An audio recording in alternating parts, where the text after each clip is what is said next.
Salut, c'est Alexis, bienvenue sur ma chaîne YouTube. Aujourd'hui, j'aimerais vous présenter un petit test de Firebase Studio. Ça a été un peu un des buzz du moment. C'est Google qui propose son alternative à Cursor, Bolt, Lovable, à tous ces outils de vibe coding, on pourrait dire, ou si on dit plus simplement, ces outils de génération d'applications et de sites web. Et donc forcément, j'étais assez curieux de découvrir un petit peu la vision de Google là-dessus. Je vous dis tout de suite, franchement, c'est pas incroyable, mais il y a une fonctionnalité que j'ai trouvée très intéressante. Je vous laisse avec ce petit test. Vous allez voir, ça va vite. Ça va pas changer votre vie. Néanmoins, si vous avez envie de comprendre de quoi parle le buzz autour de Firebase Studio, regardez ça et vous verrez un petit peu en action à quoi ça ressemble. Allez, c'est parti. Donc, Firebase Studio, c'est une nouveauté proposée par Google. Firebase, c'est un outil qui a été racheté par Google il y a des années. C'est à la base une base de données NoSQL, si je ne dis pas de bêtises, qui s'est étendue. C'est une alternative à Supabase. On pourrait dire en fait en réalité Supabase est une alternative à Firebase parce que Firebase s'est créé en premier.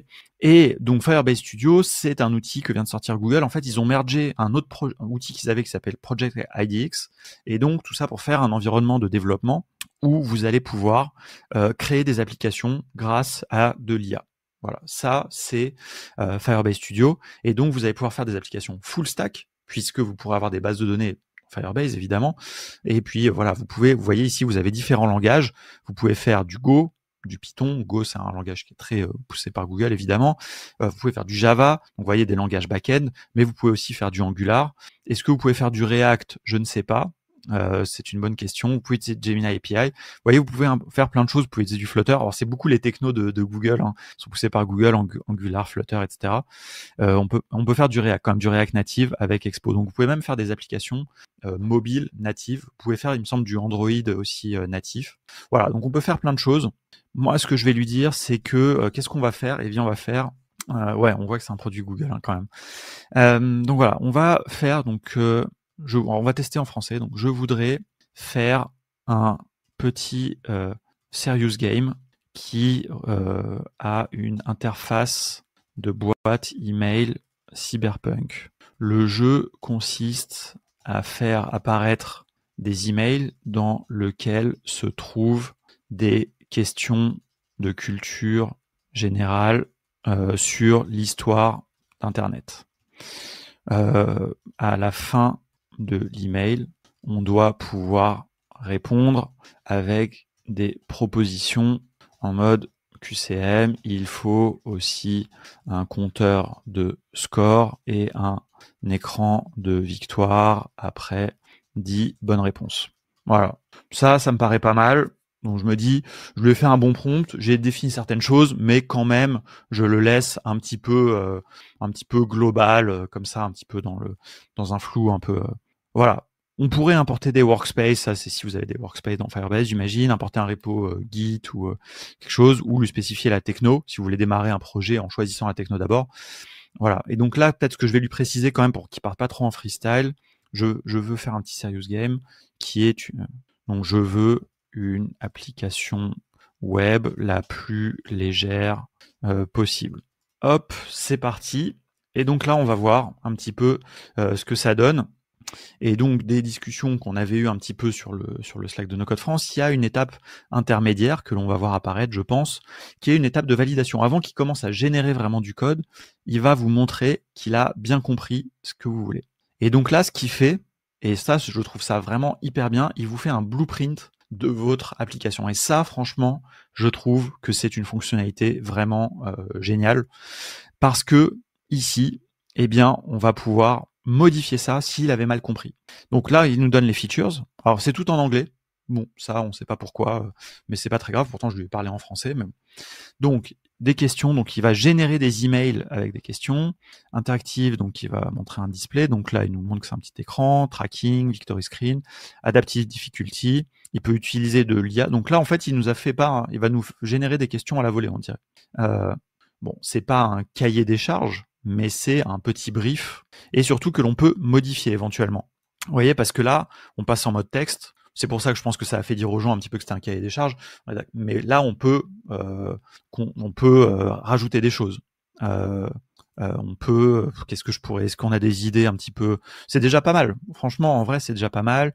La couleur, je peux éventuellement la changer. Font monospace, pixelated. Bah, tout ça est bien.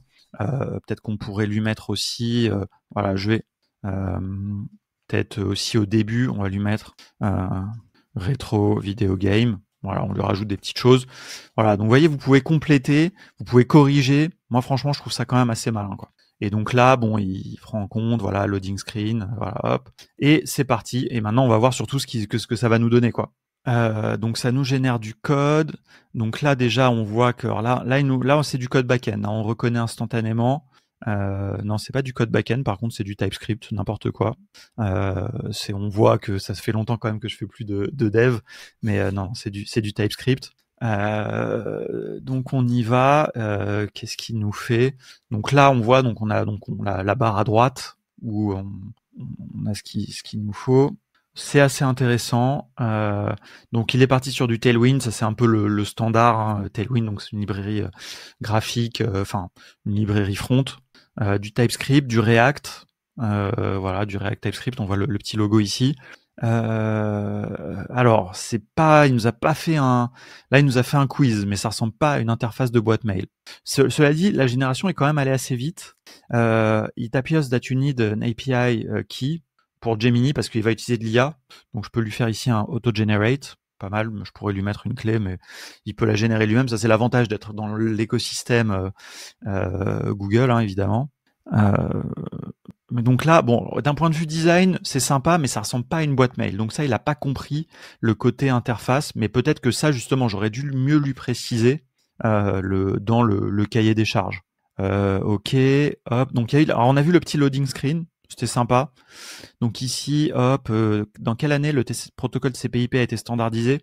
Alors celle-là, elle est pas évidente. Je dirais que ça doit être 93, ça me paraît tard.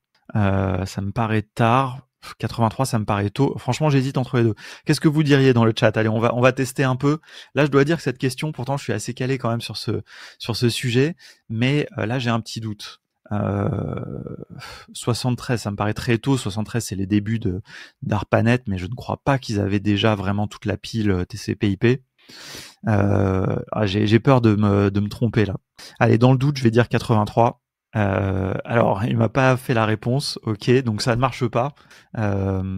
J'ai qu'une question. Il me remet tout le temps la même question. Ok, bon, alors, donc globalement, ça bug quoi. Ok, alors. Donc on va commencer à itérer un petit peu, hein, pour voir.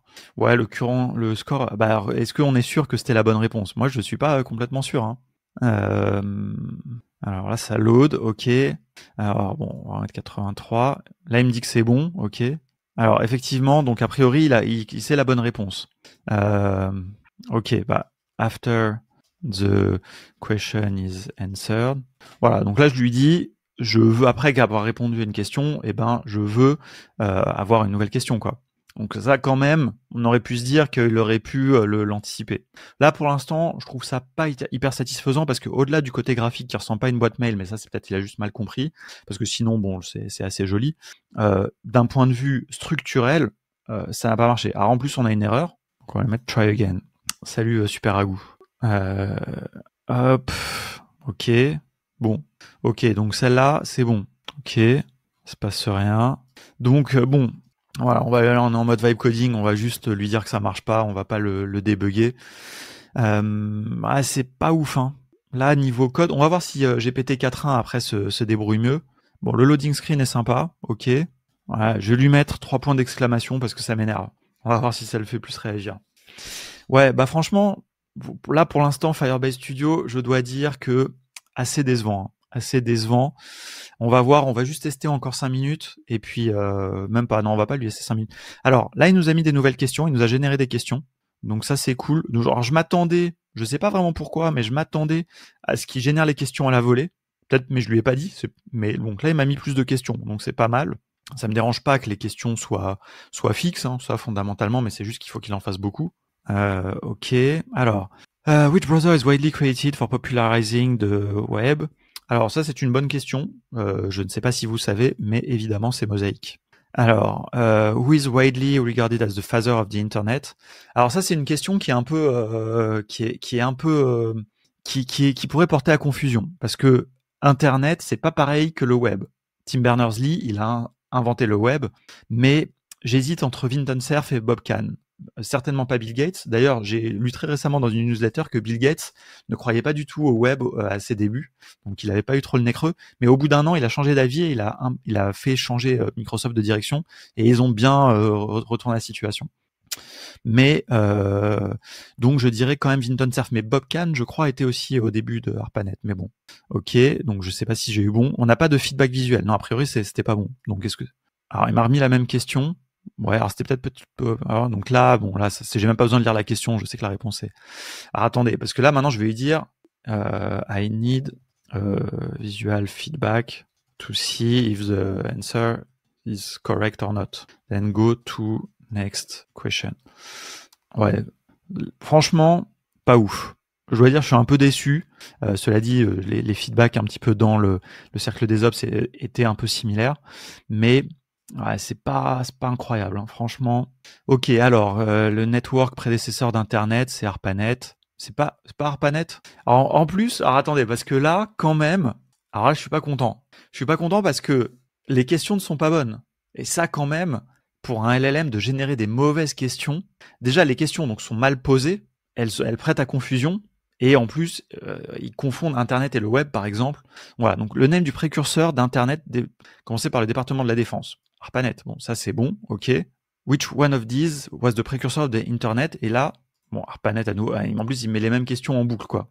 Et là, the immediate predecessor of the Internet, là tout à l'heure il a mis, en plus ouais, non, franchement c'est pas ouf. Bon allez, on va aller voir si GPT-4.1 fait mieux, parce que là vraiment, Firebase c'est pas incroyable. Voilà, donc bon, à part donc Firebase Studio, une petite conclusion très rapide, à part le coup là du micro cahier des charges, on va dire, du petit briefing au début intermédiaire qui est une très bonne idée. Franchement, la qualité de ce qui est généré est vraiment très très limite. J'ai fait ce test de très nombreuses fois. Très franchement, Sonnet 3.5, 3.7, tous les outils récents sortis vraiment dans l'année, dans les 8 derniers mois, on va dire, ont réussi à faire mieux, quoi.